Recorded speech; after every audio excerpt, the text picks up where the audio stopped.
आम आदमी पार्टी पर दिल्ली में ब्रेक लग जाना प्रतीकात्मक रूप से मायने रखता है। ये वैसा ही है जैसे अयोध्या में बीजेपी हार गई।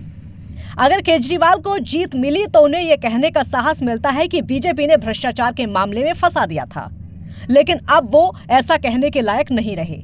केजरीवाल को अब सोचना होगा कि उन्हें बीजेपी से लड़ना है या कांग्रेस से। केजरीवाल ने देश भर में कांग्रेस को ही कमजोर कर दिया। गुजरात का पिछला विधानसभा चुनाव देखिए तो बीजेपी को ही फायदा पहुंचाया। आम आदमी पार्टी की राजनीतिक वैचारिक रूप से कंफ्यूज करती है। इस हार के बाद शायद वो अपनी लाइन स्पष्ट कर सकते हैं। अरविंद केजरीवाल को कुछ लोग नरेंद्र मोदी को चुनौती देने के रूप में थे। कुछ राजनीतिक विश्लेषक मानते थे कि केजरीवाल बीजेपी के बहुसंख्यकवाद की राजनीति का गवर्नेंस के मुद्दे से बहुत अच्छे तरीके से मुकाबला कर सकते हैं। कुछ लोग मानते थे कि केजरीवाल बहुसंख्यकवाद की राजनीति में जगह बनाने की कोशिश कर रहे हैं, लेकिन कुछ तो ये भी मानते हैं कि केजरीवाल गवर्नेंस के मुद्दे से बीजेपी की बहुसंख्यकवाद की राजनीति का बहुत बढ़िया तरीके से काउंटर कर रहे थे। केजरीवाल की हार के बाद ये सवाल भी खड़ा हो गया है कि बहुसंख्यकवाद की राजनीति को काउंटर करने के लिए अब और क्या माकूल तरीका हो सकता है। बीजेपी अब हिंदुत्व और गवर्नेंस दोनों को साथ लेकर चल रही है। ऐसे में इस राजनीति को चुनौती देने के लिए विपक्ष के पास बहुत हथियार दिख नहीं रहा है। इस हार के बाद अरविंद केजरीवाल को खुद को राजनीति में प्रासंगिक बनाने के लिए बहुत संघर्ष करना होगा। आम आदमी पार्टी को नरेंद्र मोदी की बीजेपी से लड़ना है। अरविंद केजरीवाल नेता तब बने थे जब कांग्रेस की सरकार थी। अब किसी भी व्यक्ति के लिए इतना स्पेस नहीं है कि वो सरकार को चुनौती दे सके।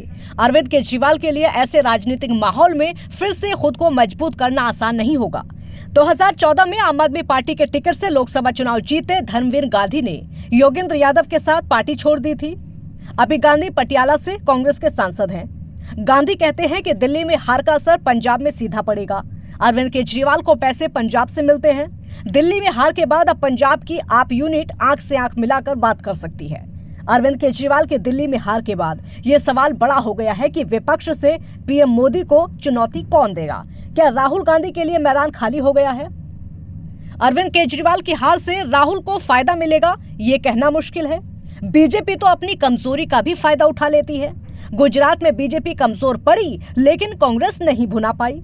मध्य प्रदेश में बीजेपी कमजोर पड़ी लेकिन कांग्रेस को रत्ती भर भी फायदा नहीं हुआ। कांग्रेस धर्मनिरपेक्षता की बात करती है लेकिन बहुसंख्यकवाद की राजनीति में ये बात कौन सुनेगा। अब केजरीवाल कमजोर होते हैं तो इसका फायदा राहुल को मिलेगा ये कहना मुश्किल है। क्षेत्र में क्षेत्रीय पार्टियों की पकड़ कमजोर हुई है। ओडिशा में नवीन पटनायक को बीजेपी ने पटखनी दी है। बिहार में जेडीयू को जूनियर पार्टनर बना चुकी है। महाराष्ट्र में शिवसेना को कमजोर कर चुकी है।